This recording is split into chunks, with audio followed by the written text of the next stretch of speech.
Gente, um dos temas que mais cai no exame de ordem mesmo, real,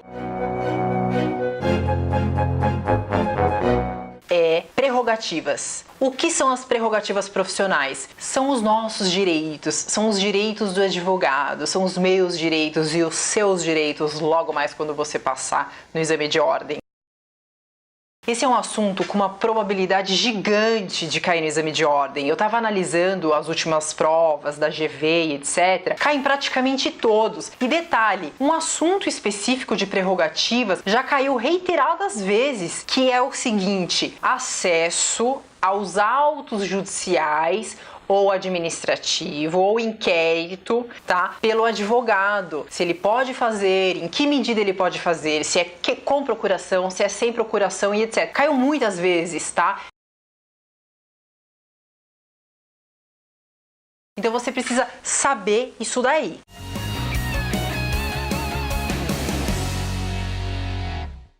O artigo 7º do Estatuto da Advocacia, ele traz uma série de hipóteses de direitos dos advogados, uma série de incisos tratando dos direitos.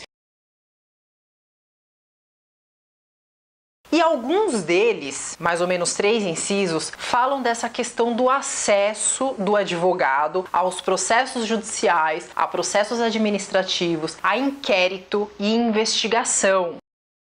E ele fala que o advogado ele tem direito a ter acesso a todos esses expedientes que eu mencionei, mesmo sem procuração, caso não seja um processo sigiloso, um procedimento sigiloso, podendo tomar nota, anotar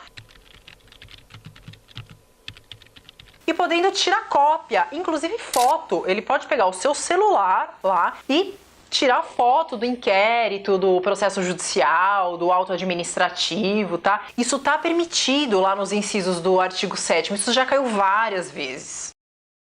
Se o procedimento for sigiloso, o advogado vai precisar apresentar procuração. Ele pode fazer tudo isso, tirar foto, tomar nota, etc., mas ele precisa apresentar a sua procuração, o seu mandato, beleza?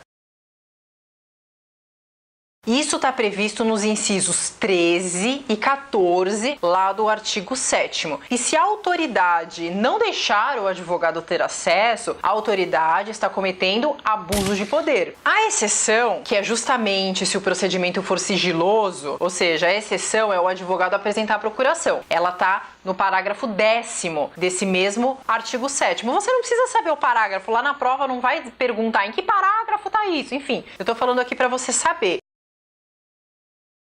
Se o procedimento é sigiloso, apresentou procuração, pode fazer tudo isso. Se não for sigiloso, pode fazer tudo isso à vontade, mesmo se você não for o advogado daquele cliente. Porque você não precisa apresentar procuração, então você não precisa comprovar esse vínculo, você pode fazer isso sem procuração.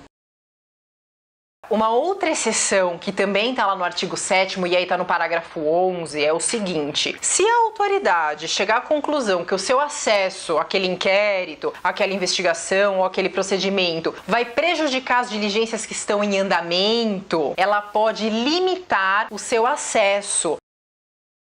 Isso está permitido. Então, você vai ter acesso àqueles documentos e atos que foram já juntados e certificados no procedimento. As diligências que estão em andamento, se a autoridade entender que não é legal você acessar porque pode comprometer a investigação, nesse caso ela vai delimitar e não tem problema nenhum. Isso daí não é abuso de autoridade, está dentro do que a lei determina. Outra coisa que você precisa saber, entre os direitos do advogado, também está acompanhar o seu cliente em depoimento e interrogatório. Acompanhar o seu cliente mesmo, tá lá junto, ajudar a responder as perguntas e etc, orientar na hora de responder as perguntas. Se isso não acontecer, se isso for limitado ou vedado pela autoridade, a gente está frente a uma nulidade absoluta. Nulidade absoluta, não é nulidade relativa. Tanto aquele ato, né, o depoimento ou a oitiva, etc., etc., ele está nulo, como todos os atos decorrentes dele também estão nulos. Galera, então a gente falou de 3 incisos do artigo 7º, que é o 13, o 14 e o 21. Nós falamos sobre as 2 exceções da procuração do processo sigiloso, que está lá no parágrafo 10º, da exceção também do parágrafo 11º, que é a delimitação quando a investigação estiver em andamento, tá? Essa questão, ela já caiu tanto no exame de ordem que eu selecionei 2 delas. Coloquei aqui embaixo na descrição do vídeo. Dá uma lida com calma. Responde as questões, que isso você precisa saber, tem uma probabilidade gigante de voltar para o exame de ordem. Se você tiver alguma dúvida, você comenta aqui embaixo no vídeo que eu vou te responder. Se você curtiu, você coloca aqui pra gente saber. Se você puder ajudar na disseminação do canal também aí com seus amigos, compartilha o vídeo com eles também, se inscreve no canal, clica no sininho para receber as notificações dos novos vídeos que forem postados. Beleza? Vem com a gente, vamos gabaritar a ética profissional.